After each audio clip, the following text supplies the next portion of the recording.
yo me quiero quedar con el cambio de gabinete. Creo que es interesante fortalecer la idea de un ajuste ministerial por el bien del propio gobierno. Sí, sí, yo tengo acá algunas ideas, pero son ideas solamente, ¿eh? No es para pautear a nadie y las podemos discutir.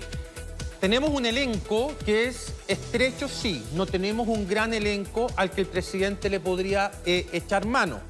Pero si es que el presidente toma la decisión de sacar al ministro Jackson y de sacar a la ministra, al ministro Montes, yo diría que tenemos un escenario que podría ser el siguiente. Yo sé que no vamos a estar todos de acuerdo. ¿Me puedo parar, cierto? Sí, obvio. Sí. Toda tuya, te la trajimos a ti.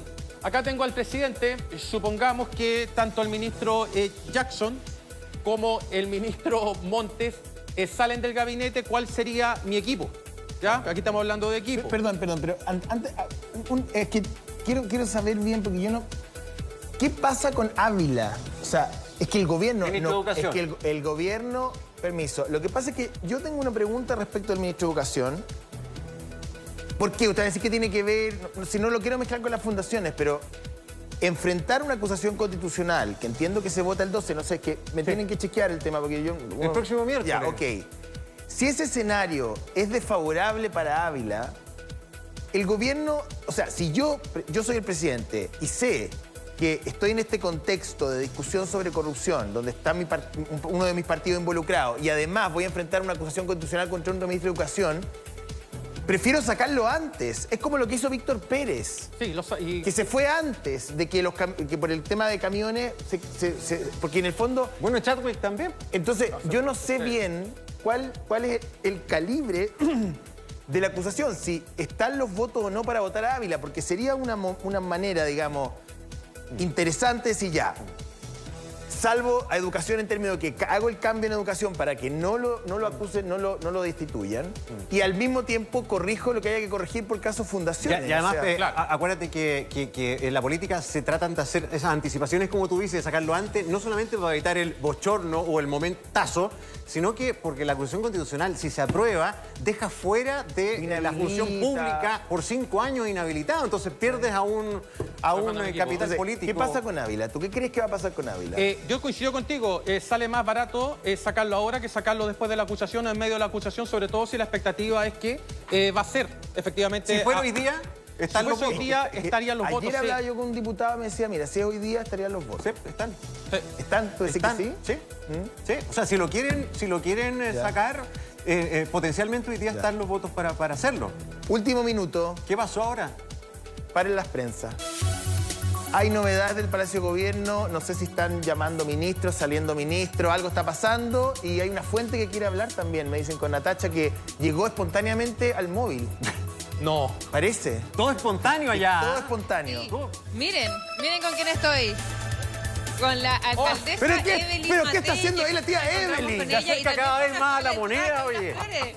No se había ido, y el diputado Alessandri. Cosas que pasan en estas mañanas, ¿cierto? En el Palacio de la Moneda. Alcaldesa, espere, que nos estamos enredando con los cables. Ahora sí, si me caigo... No, yo te asusto. No te Diputada, alcaldesa, quiero decir. Porque está acá en la Moneda, entiendo que va a entregar una carta, un documento que tiene ahí en sus manos, ¿no? Así es, lo vamos a entregar con el diputado Alessandri y con mi amiga también, ambos son amigos, Camila Flores. La verdad es que llevamos dos semanas hablando de fundaciones y de corrupción. Antes de eso, 2 semanas más discutiendo también sobre cómo la Subsecretaría de Salud nunca se preparó y nunca preparó nada para el pic de virus que tuvimos. Y mientras tanto, la delincuencia aumenta y aumenta. Mientras tanto, se fortalece el crimen organizado, el narcotráfico. Y nosotros tenemos algunos indicios que el brutal ataque que recibió Gustavo Alessandri y toda su familia, El alcalde Zapallar. el alcalde Zapallar, podría tener algunos elementos para asustarlo. Básicamente una amenaza básicamente lograr que se quede callado y que no... Este documento en el fondo es a raíz de lo que le pasó al alcalde de Zapallar. Solamente para contextualizar, la madrugada del sábado el alcalde de Zapallar estaba precisamente en su casa con su familia y con sus hijos. Cerca de 5 individuos ingresaron de forma muy violenta y se ha hablado, según algunas líneas investigativas, que podría ser a raíz de ciertos amedrentamientos. A ver, este documento en particular, ¿qué es lo que busca, alcaldesa? Lo que busca es básicamente endurecer muy fuertemente las penas, porque mire, si nosotros permitimos que se amedrenten a las autoridades, por ejemplo, a carabineros, que se amedrente a fiscales, que se amedrente a jueces, que se amedrente, por ejemplo, a funcionarios de aduana o a la PDI, entonces sencillamente nos convertimos en un Estado fallido. Porque toda la lucha contra el crimen y contra el crimen organizado, etcétera, requiere de personas. Y a esas personas las tenemos que cuidar. Porque si esas personas no se atreven a actuar en contra del crimen organizado, porque les puede suceder lo mismo que le sucedió al alcalde de Zapallar, entonces sencillamente Chile no tiene vuelta.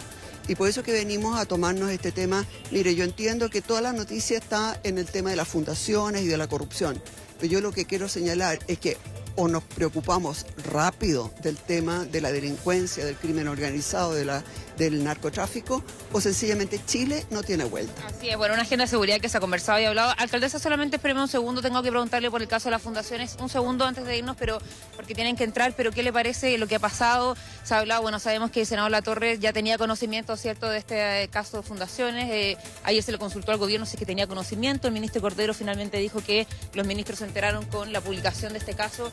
¿Quién asume los costos políticos de esto? ¿Cuál es su análisis de todo lo que está pasando? A nosotros nos pasó algo bastante parecido en Providencia. Llegamos con un hoyo grande.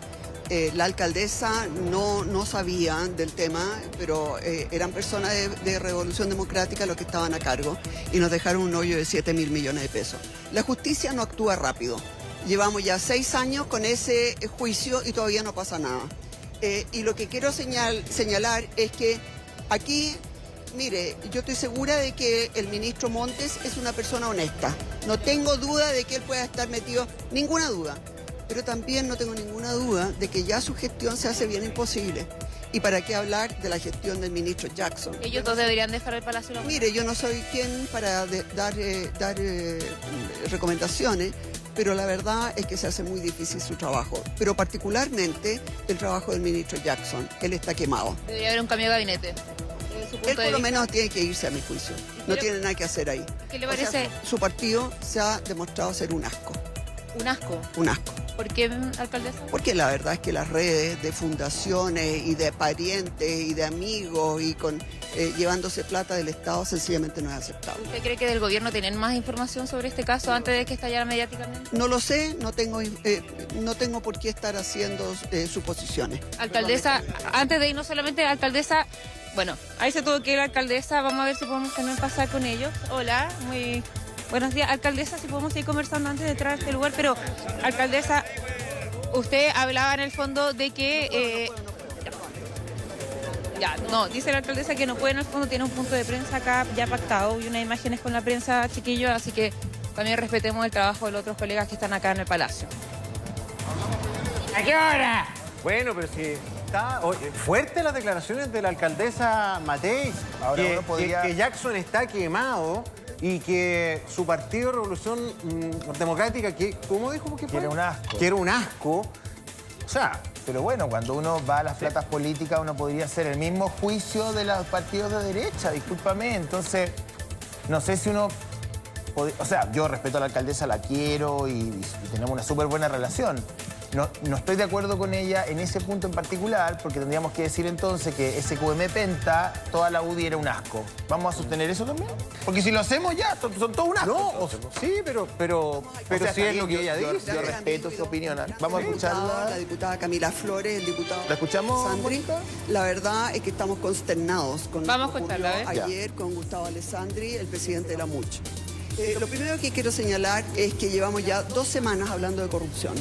Y mientras tanto, el crimen organizado... Ya está hablando de lo del asalto Sí. al alcalde. Oye, ¿sabes Ese es el tema, o sea... Hay algunos indicios... Mira, es que, ¿sabes qué? Yo creo que es José, yo te entiendo porque es bueno balancear, ¿ah? Pero mira, yo lo mejor que hice la última hora fue dejar de mirar el Twitter porque me hice una cuenta de Shrek. Ya. Entonces ya me da lo mismo lo que me escriben. No, pero mira, el punto es el siguiente, el tema Gonzalo. es que... Si tú eres militante de un partido, y no estoy hablando de la alcaldesa Matei en particular, estoy hablando en general. Yo no milito en ni un partido y no voy a militar jamás. Pero si militara en Neme Nacional, no tengo idea, y mi partido se vio involucrado en un problema de platas políticas que no es solamente donaciones privadas. Mucha gente decía, es que SQM son privados. No, eso además hubo falsificación de instrumento público porque las boletas y las facturas con servicios que no se prestaron y impuestos que no se pagaron. Entonces, si yo tengo si mi partido tiene una historia reciente en esa línea, bueno, yo no puedo decir que los de al frente también... No, o sea, sí te entiendo. eso es lo que quiero decir. Mira, ¿sabes qué? Mauricio había dejado un punto puesto que creo que calza muy bien con esto. Recordábamos que la presidenta Bachelet en su minuto, en un programa de televisión con don Francisco, le pidió renuncia a todos los ministros, todos para afuera, para enfrentar una crisis. Pero tú hablabas de no hay margen. Y desgraciadamente creo que este gobierno y el que venga le cuesta tener mucho reparto. En ese tiempo, Michelle Bachelet tenía muchos actores políticos dentro de una nueva mayoría, concertación, a que echar mano como ministros, pero hoy día no son tantas las alternativas. No son muchas las alternativas, es un elenco sumamente estrecho y por lo tanto lo más probable es que algunos de los nombres no sean consensuados por mis colegas acá, no estén de acuerdo, pero es a lo que podríamos echar mano en caso de que el presidente de la República decidiera hacer un cambio de gabinete. Este sería el equipo que yo mandaría a la cancha, pero lo podemos discutir abiertamente. Si es que hay un cambio de gabinete, uno esperaría que por lo menos salieran por el escándalo de corrupción. No digo que estén involucrados ellos, me refiero a responsabilidad política y al sacrificio que debe hacer un gobierno frente a una situación de estas características, que es soltar las amarras. Uno dice, Jackson y Montes, por una cuestión de desgaste, debiesen ser candidatos a salir del gabinete, ¿sí? Por la razón que explicaba José Antonio recién. Perdón, Jackson, ¿por qué? ¿Por qué estamos...? Yo no estoy defendiendo al ministro Jackson, pero quiero entender la lógica más allá de la que no salude en el Congreso, que no invite café, que no tengo idea. Sí, a lo mejor no es el tipo más simpático, no sé. A mí me cae bien igual. ¿Quién? A mí me cae bien el ministro Jackson, como persona me cae bien. Sí, ahora, si estamos hablando de su rol lo que pasa político es que y su responsabilidad. estoy pensando en la lógica de la crisis. ¿Ya? La caída sería ¿por qué? Porque él creó Revolución Democrática, porque él creó el mecanismo de las fundaciones, porque nunca donó la plata de lo que decía que la donaba. ¿Qué cuenta le estamos pasando a Jackson? Perfecto, buena pregunta. Vamos por partes. Lo primero es que él fue líder de la generación electoralmente más exitosa juvenil desde el año 1965, que fue la generación que acompañó a Eduardo Frei Montalva. No hay ninguna otra generación electoralmente más exitosa que la dirigida por el actual ministro Jackson. A ver, un momentito, perdón, paréntesis, muy exitosa, pero acuérdate que a él, si no le hace el espacio la nueva mayoría, no gana ni a tarros en Providencia. En el binominal, con el binominal, ¿te acuerdas? Ya. Listo, primer punto. Segundo punto. El problema del ministro Jackson es que genera demasiada cólera tanto en la oposición como dentro de su propia coalición de gobierno.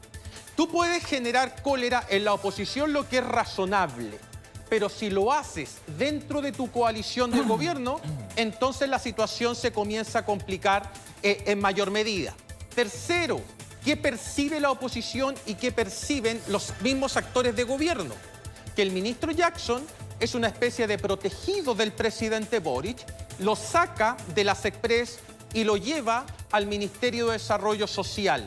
Con esto no estoy diciendo que el ministro Jackson sea un ministro corrupto, pero bajo ninguna perspectiva. Lo que estoy diciendo es que le está produciendo un daño al presidente y a su propio gobierno. En algún minuto el ministro va a tener que hacer cosas, una introspección y decir... Ya, pero ¿por qué? Porque genera genera anticuerpos en el demasiado. Parlamento. Y mira, ¿y sabes por qué, José? Porque al generar anticuerpos, tienes que discutir la ley de presupuesto, tienes que discutir la reforma tributaria o pacto tributario. Y Pero tienes ahí que caemos discutir en un el ámbito, yo pacto encuentro que, o sea, previsional. yo no, a ver, y eso le pasa a todos los insisto. gobiernos. Sí, No no, es tengo tan razón. distinto. Sí, oye, somos personas y tenemos dimensiones. O sea, uno puede decir, esto no somos robots en Sí, el claro. mundo. Porque si los ministros fueran robots y los parlamentarios fuéramos computadores, no tendríamos este problema. Hay una dimensión de que tú puedo tener cercanía contigo o lejanía, pero caemos en el plano de que, ok, a lo mejor él generó anticuerpos en su época parlamentaria, por su convicción, por sus críticas, algunas fundadas, otras no fundadas. Pero que me diga la diputada Flores, y voy a volver a decirlo, es me está cagada, sí estoy un poco cagada. No es que esté defendiendo la figura de Jackson, pero estoy hablando como uno conversa en un café. Cuando dice la diputada Flores que el ministro no saluda, no invita, no sé, pasa y no... Bueno, a lo mejor está distraído, a lo mejor es pesado, a lo mejor no es educado. ¿Esa es una razón para prescindir de un ministro? No, yo estoy diciendo que lo que está generando el ministro Jackson no es un tapón emocional, es un tapón político. Sí, mira, ese es mi punto. Yo he hablado muchas veces fuera de cámara con Jackson, es una persona que, claro, en la conversación, en la entrevista, si aquí no hay cuestiones personales con nadie. Este es un análisis político y pongamos a la gente por delante, porque cuando este engranaje no funciona, es la gente la que pierde porque no avanzan las cosas. Mira, Te recomendó un champú, me contaron. sí, pero a mí me funcionó bien. A él no. Yo sí, ¡ya! ¡Malo! Ya. Espérate. Ya. El ministro Jackson, los políticos tienen, y aquí Mauricio, corrígeme si no, o si no, check. Tiene una cuenta corriente. Y el ministro Jackson hace rato que se la ha gastado. Recuérdate que él dio una entrevista súper polémica donde se echó encima a todo el Parlamento cuando dijo que acá había una posición moral mejor que la de sus antecesores, Claro. ¿no? Eran una generación que tenía más... Está sobregirado. Claro, mira, esa. Así. Sí.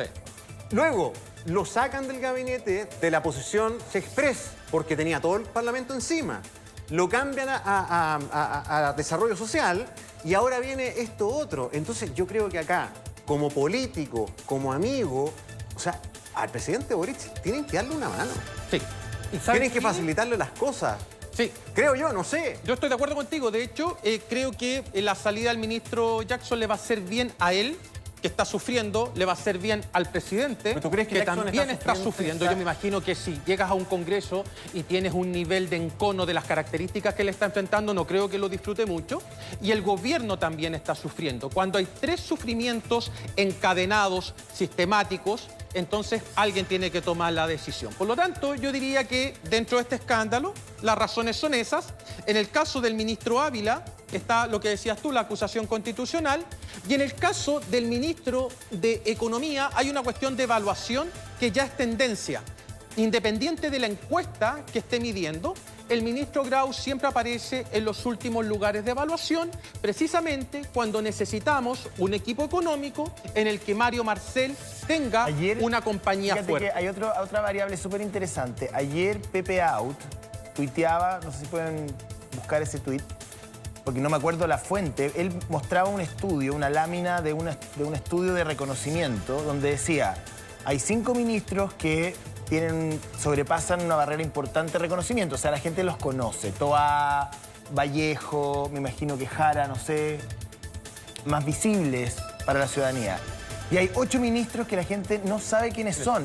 Los conocemos nosotros, algunos de ellos, pero es muy importante, digamos, que los ministros no solamente sean reconocidos por su gestión, por supuesto, pero también hay que hacer un trabajo de reconocimiento público. No todos son periodistas, no todos son asesores del Congreso, no todos. Hay que también llegar con una personalidad atractiva, seductora, digamos, que te interpele de alguna manera, no sé, el ministro de Agricultura, el ministro de Ciencia. O sea, había una lámina que era bien lapidaria en términos de que parte importante del gabinete, la gente no los conoce según lo que decía Pepe Auto en Twitter. Sí. Ahora vamos a los cambios. Y Ya. aquí nos vamos a pelear. Seguro. ¿Cuál sería mi primer cambio? No voy a empezar por estos 2 ministerios. A ver, voy a presidente empezar Morales. ¿Qué dice el presidente Morales? ¿Qué haría yo? Aquí tengo a lejos la mejor figura, la más destacada, pero por masacre, del grupo de ministros que entró con el presidente Boric. Me estoy refiriendo a la ministra Vallejo. Y aquí voy a dar un argumento cuantitativo. Los ministros CGGOP duran en promedio en el cargo cerca de 15 meses. ¿Ok? Rápido. De ahí en adelante viene un proceso de caída y de desgaste. La ministra Vallejo, según la última encuesta Criteria, aparece en el tercer lugar con un 7%, ¿de acuerdo?, de las preferencias electorales. Es la gran figura presidenciales que hoy día tiene el Partido Comunista. Además, perdón, hoy día, ayer lo hablaba también con... Oye, yo hablo toda la tarde de política, que latero. Hablaba con otra persona, si yo contara con quién... Hablaba con otra persona y me decía, no sé si ustedes coinciden conmigo, pero hoy día lo más sustantivo, sólido, disciplinado y estructurado que tiene la coalición de gobierno es el Partido Comunista. Sí, de todas maneras. Y por eso aquí Es tengo lo más otra... fuerte que hay hoy día. Tengo otra movida, mira. ¿Qué haría yo? Yo pasaría al fierro caliente a la ministra Vallejo a vivienda de inmediato. A vivienda. A vivienda. ¿Ya? Después pues, vamos a discutir. Yo la pasaría a vivienda porque ella tiene las condiciones y las capacidades para corregir el problema, no solamente de corrupción, sino que el plan habitacional de emergencia. Eso le va a dar a ella una visibilidad distinta. Le va a entregar un rostro más humano y no un rostro tan rígido como es llevar adelante las comunicaciones del gobierno. Además que ella ha estado un poco opacada comunicacionalmente, a diferencia de la primera etapa en que prácticamente salía a corregir a Isquia Siches. Ahora está Carolina Toá, que es una inamovible. Entonces perdió protagonismo, duran 15 meses, tengo todos los argumentos para trasladarla a una cartera en la que ella pueda corregir y hacer un trabajo que es muy propio de base, que al Partido Comunista creo que le vendría muy bien además. Mi otra carta. Espérate, antes de eso, yo no te creo con ese cambio. No, pero ¿te gusta o no te gusta? ¿O no crees que sea posible? Es que da lo mismo si me gusta o no. Lo que pasa es que acá la ministra Vallejo no está de vocera porque sí. ¿Y por qué está? Porque el manejo de las comunicaciones en política es muy estratégico y relevante. El nivel de influencia que tiene el Partido Comunista al tener a la ministra Vallejo en esa posición es muy importante. Ahora, entonces, ojo. Es que ahora te voy a hacer el cambio. Ustedes consideran es que ahora te voy a hacer el cambio. No me digas que mira esta cara. Mira esta cara. Yo tengo la mejor impresión de Vallejo como figura política y con la proyección, y creo que sin compartir sus ideas políticas, creo que es de lo más destacable que tiene el gabinete. Ahora, en la dimensión comunicacional, que ella tendrá una cuota de responsabilidad, pero no la única, no digamos que el gobierno exhibe credenciales de excelencia. No, sí, claro, ha tenido problemas comunicacionales severos. Y esta es una muestra, donde se expone al presidente a que conteste preguntas que ¿Tú ni crees siquiera... que eso es solamente un error? No lo... Porque también está la chance de que el Partido Comunista legítimamente diga, oye, no quememos tanto a nuestra mejor figura. Ah, bueno, sí. Pero ese es el ¿qué más punto. que se llegó? Por eso. Es que está todo diseñado, o sea, en mi cabeza, por lo menos de acuerdo a los datos que he dado de sobrevivencia de los ministros, a los datos que he dado respecto al posicionamiento que tiene Camila Vallejo y a la posibilidad de que el Partido Comunista acceda a un ministerio que le permite conectar con bases sociales directas, creo que sería un muy buen cambio para mí, insisto, esta es una cuestión personal. No estoy anunciando que lo vayan a hacer, quiero que no se confunda, Álvaro, de pronóstico con lo que uno haría. Entonces, recién Gonzalo me decía, oye, pero ¿qué hacemos entonces con el Partido Comunista en el equipo político? Bueno, aquí tengo una figura que tiene una capacidad comunicacional distinta. Que me estoy refiriendo a la ministra Jara. Recién José me decía, pero va a dejar votada la reforma previsional. ¿Tenemos alguna certeza de que la reforma previsional va a salir adelante? ¿Y dónde me luciría más la ministra Jara? ¿Me luciría más en el Ministerio de CGGOP o en el Ministerio del Trabajo? Y si se trata de equilibrios políticos, porque aquí hay que combinar todas las variables, entonces uno dice, bueno, a la ministra Jara perfectamente podría ser una tremenda vocera. ¿Dónde tengo la duda yo? La duda mía está, si es que Jara se queda en trabajo, entonces ¿quién queda como vocero? Elizalde ya ocupó esa función.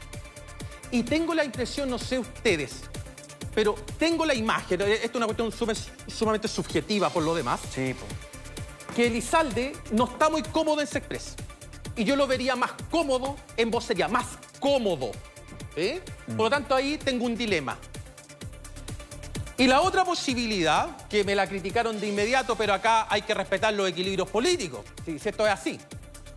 Tengo Pablo Vidal. La gente probablemente no se acuerde mucho de él. Fue Revolución Democrática, después se pasó a Nuevo Trato, fue diputado, fue precandidato presidencial. Ahora está en Anadel. Sonó en un principio, ¿se acuerdan ustedes cómo se expresa? Por lo tanto, uno podría decir, bueno, si bien no pertenece a Revolución Democrática, es parte de la familia del Frente Amplio y podríamos entrar con él ahí, a no ser que Elizalde quiera mantenerse como se expresa. Y acá está mi sorpresa. Ministerio de Desarrollo Social, ¿quién podría asumir? Bodanovich. Esta es mi apuesta. Ojo Frente Amplio, ojo Revolución Democrática. Acá tienen un liderazgo, un rostro sumamente bien evaluado, que fue capaz de imponerse de manera muy cómoda en sus elecciones locales. Seguramente va a ser reelecto, o sea, tiene todas las posibilidades de reelegirse en Maipú y todo el mundo va a decir, oye, ¿para qué va a dejar Maipú? ¿Cierto? Para venirse al gobierno. Bueno, acá todos tenemos que hacer sacrificio.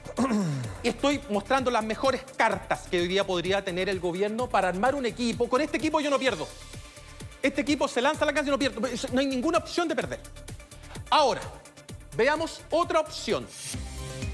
¿Qué pasa si es que el gobierno decide matar varios pájaros de un tiro? Es decir, operarse de aquellos ministros que el presidente los abraza, pero de los que se tiene que desprender. En segundo lugar, presentar un nuevo diseño político.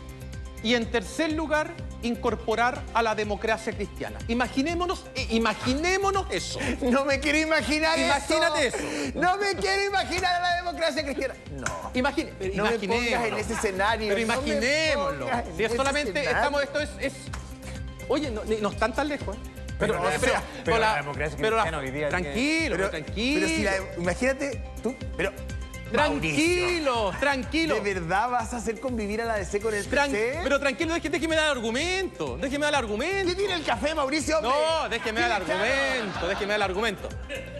A ver, el gobierno hoy día Queríamos hacer un programa de política. está corto de votos incluso para obtener mayorías relativas. Para que la gente entienda, las mayorías relativas que se consiguen en el Congreso es por la mayoría de los presentes, ¿verdad? ¿Por qué te sabéis todo? Pueden acceder, en las pruebas. claro, pueden acceder, o sea, son 155, pero si vienen 150 o 149, el quórum baja.